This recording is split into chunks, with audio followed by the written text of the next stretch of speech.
Mesdames et messieurs, bonjour. Goedemorgen iedereen. We zijn nu maandag 11 mei. Bedankt om hier opnieuw aanwezig te zijn. Bedankt om ons te volgen. En ik zal direct het woord geven aan Steven van Gucht om meer informatie te krijgen rond de pandemie. Goedemorgen iedereen, bonjour tout le monde. We presenteren u de cijfers van gisteren 10 mei, als ook de trends van de voorbije dagen. We beginnen met de evolutie van het totaal aantal testen die uitgevoerd werden. De voorbije 24 uur werden er 18.606 testen gerapporteerd, waarvan 8.459 afkomstig waren van de klinische laboratoria en 10.147 werden uitgevoerd door het federaal testplatform. Zoals u kan zien op de curve is er een stijging van het aantal testen de voorbije dagen en weken waar te nemen. Op de volgende figuur ziet u de evolutie van het aantal bevestigde COVID-19-besmettingen. Gisteren werden er 368 nieuwe besmettingen gemeld die bevestigd werden in het laboratorium. En de voorbije dagen is de dalende trend van het aantal besmettingen voorlopig gestopt. We zien het 7-daags gemiddelde opnieuw wat stijgen met 3%.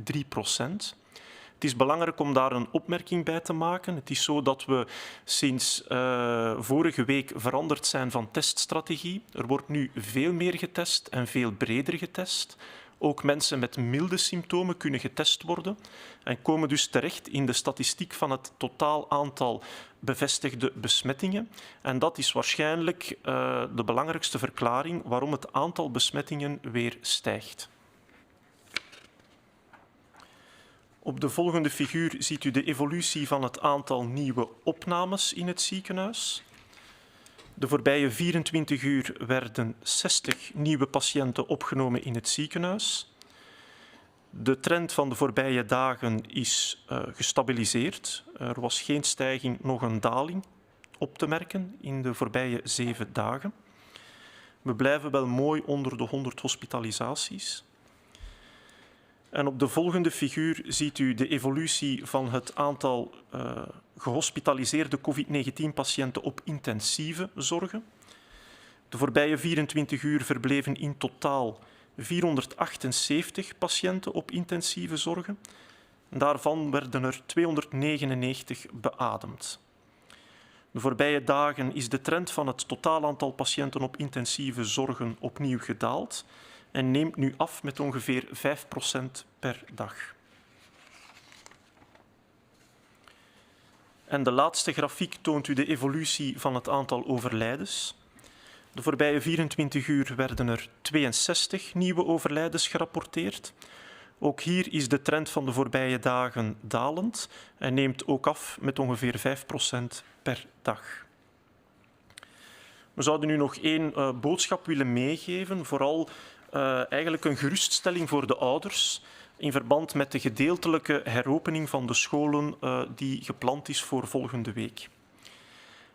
We zouden er nogmaals op willen wijzen dat het wetenschappelijk en medisch heel duidelijk is dat kinderen zelden ziek worden omwille van COVID-19.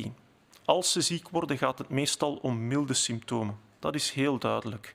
Wanneer we ook kijken naar de Belgische statistieken van de patiënten die opgenomen worden in het hospitaal, zijn slechts 1,7% van die patiënten jonger dan 19 jaar. Meestal gaat het dan ook nog om vrij milde infecties, om een observatie, en kunnen die kinderen meestal ook vrij snel weer naar huis gestuurd worden. Kinderen en scholen in het algemeen worden niet beschouwd als een belangrijke motor voor de COVID-19-epidemie. Dit in tegenstelling tot wat we weten voor het klassieke griepvirus. Verder is er ook nog wel wat debat in de wetenschappelijke wereld in hoeverre kinderen al dan niet ook minder besmettelijk zijn voor elkaar of voor hun ouders of hun omgeving. Er zijn bepaalde indicaties dat kinderen mogelijk minder virus zouden uitscheiden dan volwassenen, maar dat staat nog een beetje in debat. Dat is wetenschappelijk nog niet 100% zeker, maar er zijn wel indicaties toe. Verder is het ook zo dat recent de Belgische pediaters ook hebben bevestigd dat zij denken dat kinderen veilig naar school kunnen gaan. Dat het zelfs veel belangrijker is dat kinderen naar school kunnen gaan voor hun gezondheid, voor hun welzijn, voor hun opvoeding. En dat dat niet opweegt tegenover het mogelijke risico op het oplopen van COVID-19, omwille van de redenen die ik net heb aangehaald. En tenslotte is het ook zo dat bepaalde landen, zoals bijvoorbeeld Zweden, de scholen nooit hebben gesloten, zonder al te grote gevolgen. Andere landen, zoals Duitsland en Denemarken, hebben ondertussen hun scholen ook al heropend. En Nederland en Frankrijk gaan vandaag ook de scholen gedeeltelijk heropenen. We denken dat dit ook in België op een veilige manier zal kunnen gebeuren. Dank u.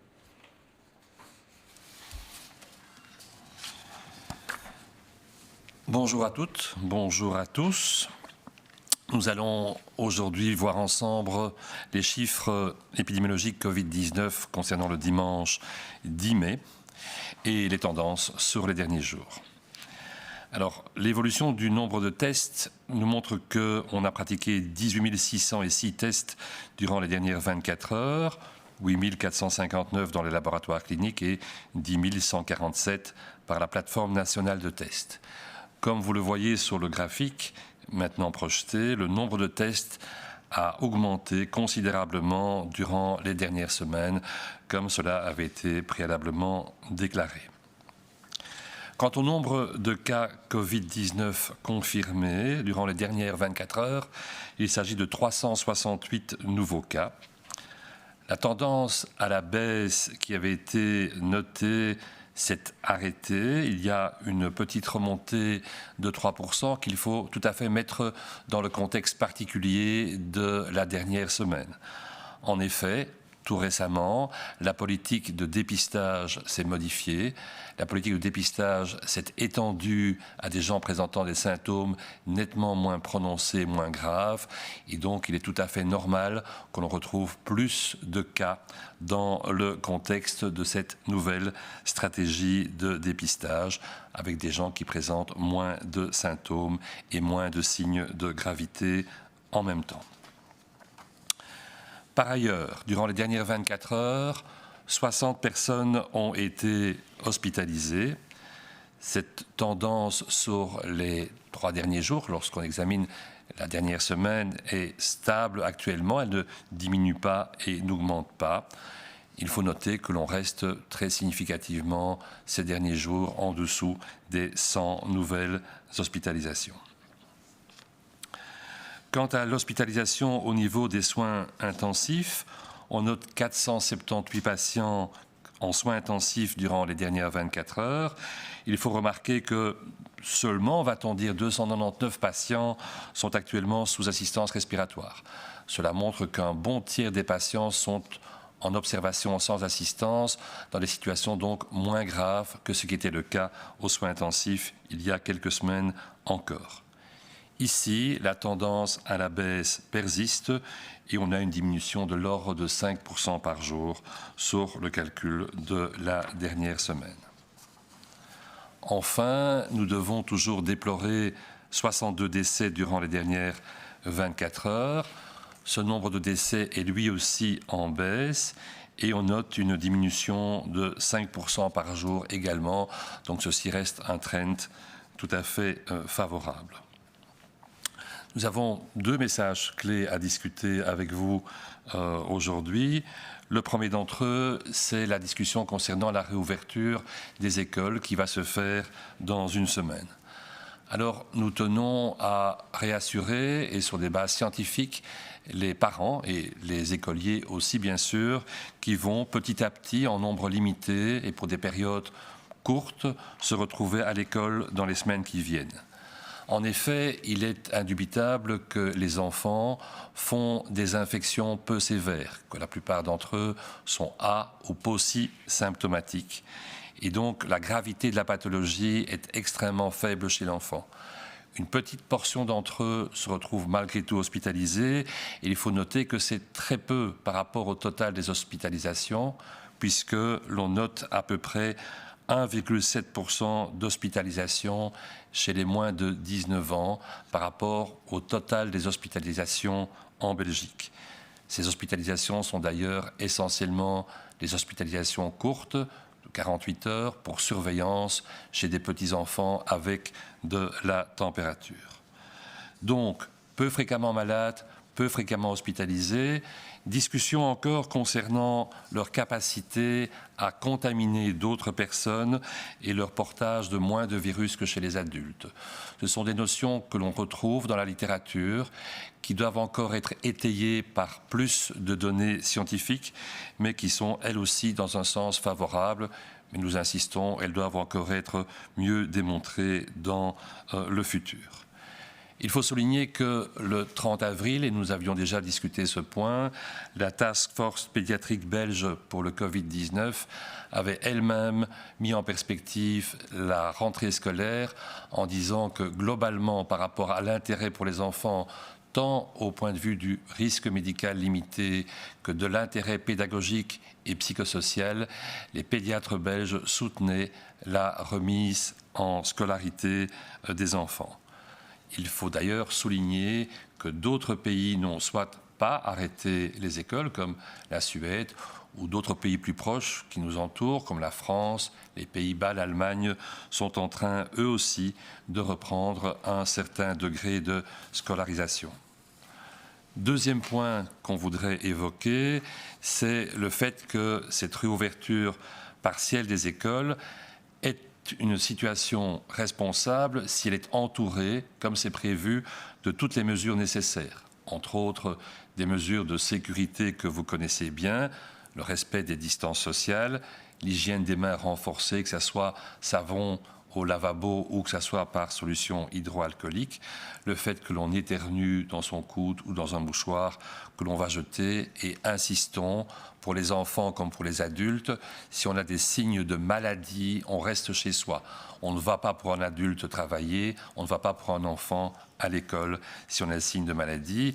Que le tracing dont vous a beaucoup parlé, donc le suivi des contaminations potentielles qui est mis en place depuis le début de la semaine passée et qui est maintenant assuré par un nombre croissant de personnes au niveau des centres téléphoniques doit être bien fait pour les enfants, bien sûr aussi, comme pour les adultes. Tout ceci s'inscrit dans un processus continu, un processus dans lequel on ne peut pas exclure qu'il puisse y avoir des augmentations du nombre de cas, parce qu'effectivement, on va se retrouver dans un contexte de resocialisation, on va augmenter le nombre de tests de dépistage. Ce suivi est donc particulièrement important pour les jours et les semaines qui viennent. Mais si globalement tout se passe dans le contexte de mesures qu'on vient de détailler, on peut vraiment en sécurité avancer vers la réouverture partielle des écoles. Merci beaucoup.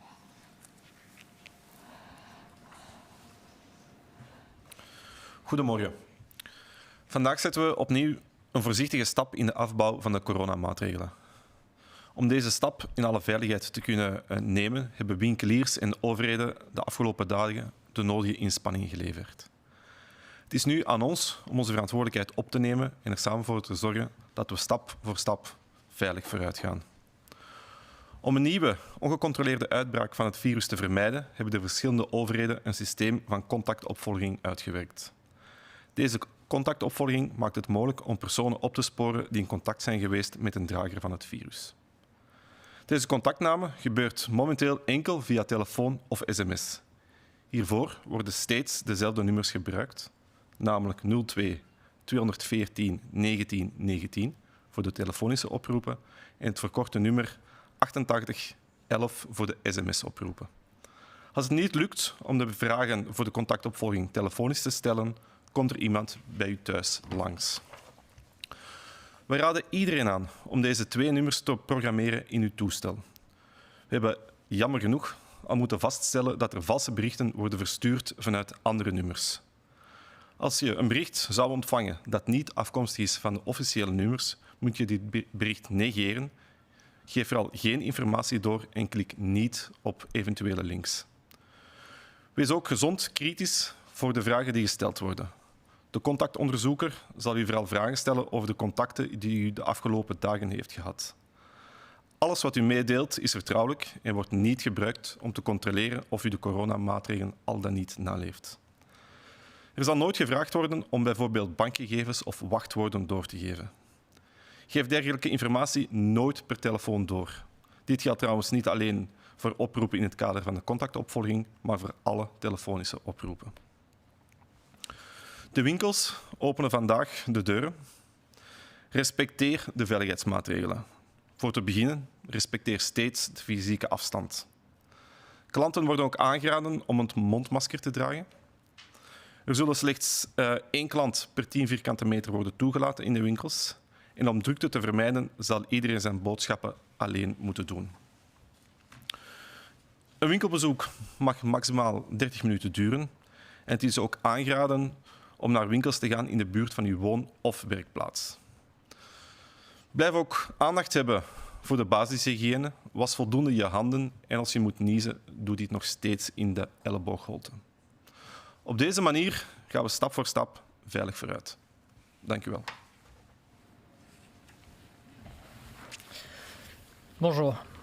Aujourd'hui, nous entamons une nouvelle étape prudente dans l'adaptation des mesures de lutte contre le coronavirus. Pour que cette étape puisse se dérouler en toute sécurité, bon nombre de commerçants, mais également d'autorités au niveau local, ont durant ces derniers jours tout mis en œuvre pour pouvoir faciliter cette nouvelle adaptation. C'est maintenant à nous, et on le sait, à chacun d'entre nous, de prendre nos responsabilités pour veiller ensemble sur cette nouvelle étape. Pour pouvoir éviter une nouvelle épidémie incontrôlée du virus, les différentes autorités ont également renforcé, développé un système de suivi des contacts. Ce suivi des contacts permet en fait de retrouver plus facilement les personnes qui ont été en contact avec un porteur du virus. Cette prise de contact se déroule actuellement uniquement par téléphone ou par SMS, avec des numéros très spécifiques, officiels, valables pour l'ensemble du territoire belge. Il s'agit du 02 214 19 19, 02 214 19 19 pour les appels téléphoniques. Et pour les SMS, il s'agit d'un numéro court, le 88 11. Si on n'arrive pas à vous joindre par téléphone ou si on ne dispose pas de vos numéros de téléphone, il se peut évidemment qu'un agent vienne se présenter à votre domicile. Nous conseillons à chacun d'entre vous d'enregistrer dès à présent ces 2 numéros de téléphone dans votre appareil. Pourquoi ?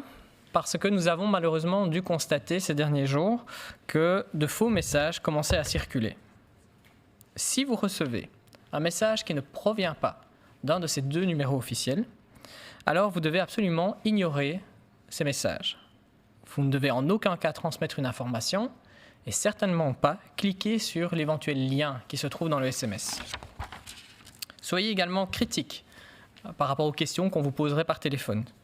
En effet, si vous êtes identifié comme porteur du virus, diagnostiqué avec le coronavirus, le collaborateur discutera avec vous pour identifier les contacts, les personnes que vous avez croisées, rencontrées les jours précédents. Et la discussion portera essentiellement sur des recommandations en matière de santé publique pour vous et pour vos proches. Tout ce que vous allez partager, évidemment, sera confidentiel et ne permettra en aucun cas d'effectuer un quelconque contrôle sur le respect ou non de certaines mesures. C'est de l'accompagnement, c'est pour vous aider et vous guider. Il ne sera jamais demandé, par exemple, que vous transmettiez des données bancaires ou des mots de passe. De telles informations, bien sûr, ne doivent jamais être données par téléphone, que ce soit ici, dans le cadre du suivi des contacts, ou pour toute autre situation. Soyez donc vigilants par rapport à ces actes malveillants qui malheureusement existent. Aujourd'hui, les magasins vont pouvoir réouvrir leurs portes. Respectons donc tous ensemble des consignes de sécurité pour notre santé. Respectons d'abord et surtout un maximum la distance physique. Il est évidemment conseillé vivement aux clients de porter un masque ou toute autre alternative. On a déjà bien identifié aussi la règle de 1 client par 10 mètres carrés. Pour éviter qu'il y ait des foules et des rassemblements dans les magasins ou aux abords des magasins, on demande évidemment que chacun fasse ses courses tout seul. Un passage dans un magasin doit durer à peu près 30 minutes.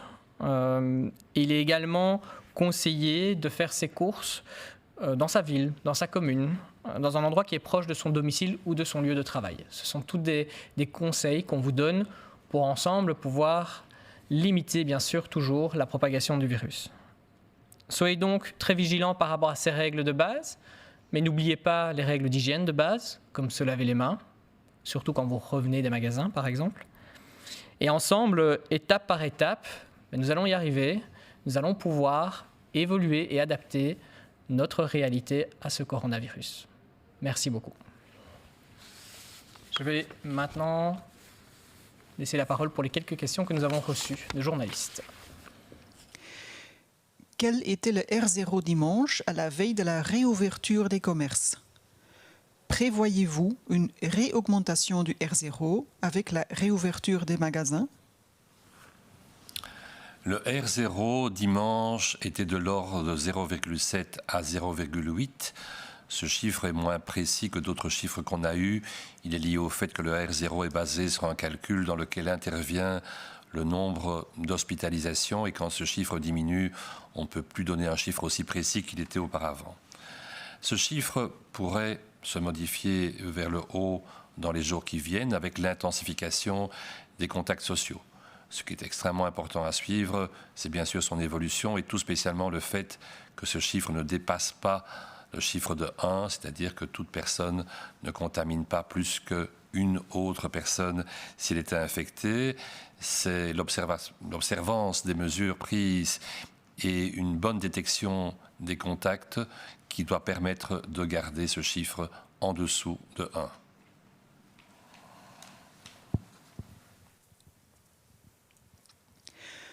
Wat was de R0-waarde aan de vooravond van de heropening van de winkels?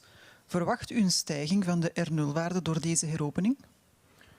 De R-waarde op de vooravond van de heropening van de winkels bedroeg tussen 0,7 en 0,8. Dit wordt onder andere berekend op basis van het aantal nieuwe hospitalisaties. Het is mogelijk dat door de versoepeling van de maatregelen en vooral door de toename van het aantal contacten tussen mensen, dat die R-waarde opnieuw weer wat gaat stijgen. Het blijft wel belangrijk dat we onder de waarde van 1 blijven. Zodra die R-waarde boven de 1 uitkomt, betekent dit dat de epidemie weer aan kracht gaat winnen en het aantal hospitalisaties ook gaat toenemen. Ik denk dat het succes van de exit-strategie voor een groot stuk zal afhangen van het succes van de teststrategie en het contactonderzoek. Het blijft cruciaal dat mensen bij de minste verdenking van COVID-19 onmiddellijk thuis blijven en zich isoleren. En ervoor zorgen dat ze niemand anders besmetten of maximum maar 1 andere persoon. Op die manier blijft de R-waarde onder 1. Het contactonderzoek kan ervoor zorgen dat alle contacten in kaart gebracht worden en dat die zich ook gaan isoleren. Als dit goed werkt, als iedereen hieraan meewerkt, dan moet het mogelijk zijn om die R-waarde onder 1 te houden, ondanks dat een aantal maatregelen versoepeld gaan worden.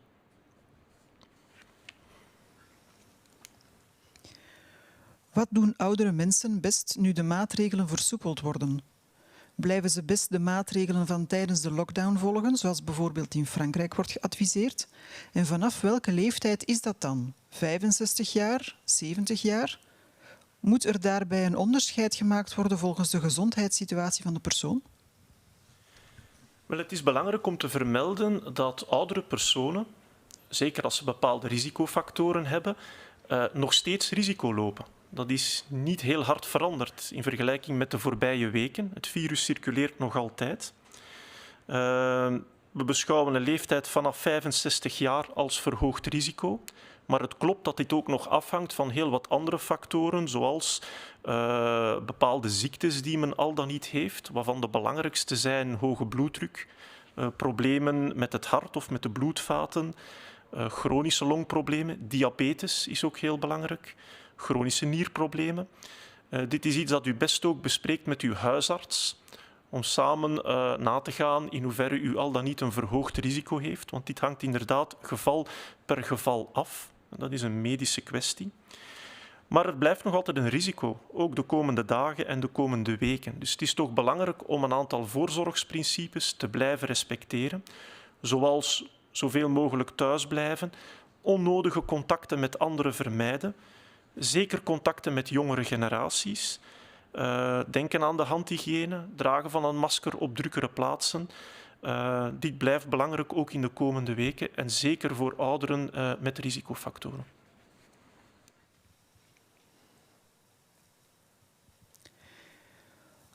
En cette période de déconfinement, quels comportements doivent les personnes âgées adopter? Suivre les règles identiques à celles suivies en confinement, par exemple comme la France a conseillé? Et on parle de quel âge alors? 65 ans, 70 ans?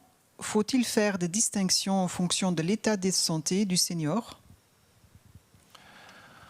On sait que le risque augmente en fonction de l'âge. On sait que malheureusement, 65 ans, plus de 65 ans, c'est 50% des gens en soins intensifs et on sait que 90% de la mortalité chez les personnes de plus de 65 ans. Donc je pense qu'on peut dire que 65 ans est un âge que l'on peut définir comme étant un facteur de risque en soi-même lorsqu'il augmente, en sachant bien que les personnes plus âgées elles ont d'autres facteurs, ce qu'on appelle la comorbidité, comme l'hypertension, le diabète et ainsi de suite. Globalement, donc, on va devoir conseiller aux personnes de plus de 65 ans et celles plus jeunes avec d'autres facteurs de comorbidité d'appliquer strictement les règles qui sont en cours pour tout le monde et de veiller, par exemple, à moins fréquenter des personnes plus jeunes pouvant être à plus haut risque de leur transmettre l'infection. Par ailleurs, concernant les facteurs de risque additionnels qu'on a évoqués, comme l'hypertension, le diabète, l'insuffisance respiratoire chronique, il est important qu'elles prennent conseil auprès de leur médecin traitant, qui est la personne de référence pouvant mieux les renseigner sur l'intensité du risque additionnel qu'elles courent ainsi. Alors que le port du masque se généralise, on peut observer des comportements inadéquats. Par exemple, le glisser sous le menton pour manger ou, quand personne n'est à proximité, le mettre dans sa poche. Pourriez-vous repréciser les comportements à adopter et ne pas à adopter? Comme il a été précisé lors des recommandations ministérielles, le port du masque est vivement recommandé dans le milieu extérieur, dans l'espace public, si on ne peut pas y appliquer la distanciation sociale de l'ordre d'1,50 m. Et on le sait aussi, il est obligatoire dans certaines circonstances, actuellement typiquement dans les transports en commun. Il y a plusieurs manières de faire des erreurs avec le port du masque et plutôt que de les détailler ici, je pense que le plus intéressant, le plus important est de renvoyer le public vers le site infocoronavirus.be dans lequel il va trouver d'une part des tutoriels, mais d'autre part aussi une série de réponses à des questions bien typiques qu'il est normal qu'il puisse se poser.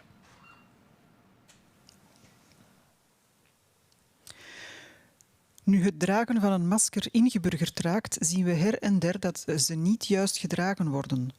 Bijvoorbeeld het masker naar de kin schuiven om iets te eten of het masker in de jaszak steken als er niemand in de buurt is. Kan u nog eens zeggen wat we wel en niet mogen doen met die maskers? Wel, het klopt dat het dragen van maskers aanbevolen wordt op drukke openbare plaatsen, in de winkels en verplicht is op het openbaar vervoer. Het is belangrijk dat wanneer men een masker draagt, dat men dit best zo lang mogelijk ophoudt en zo weinig mogelijk op en afzet. Heel belangrijk ook om zo weinig mogelijk met de vingers aan het gezicht te komen. En heel wat meer tips en instructies zijn ook terug te vinden op de website infocoronavirus.be.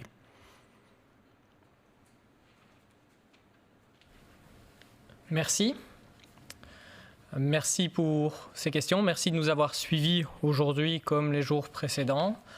Nous reviendrons mercredi à 11 h pour continuer à vous informer, pour continuer à vous accompagner dans cette nouvelle situation. D'ici là, soyons tous raisonnables, soyons tous responsables. Nous savons aujourd'hui que nous sommes les acteurs de notre santé, et en particulier aussi pour protéger celles les plus vulnérables de notre société. En stap voor stap gaan we veilig vooruit. Dank u wel.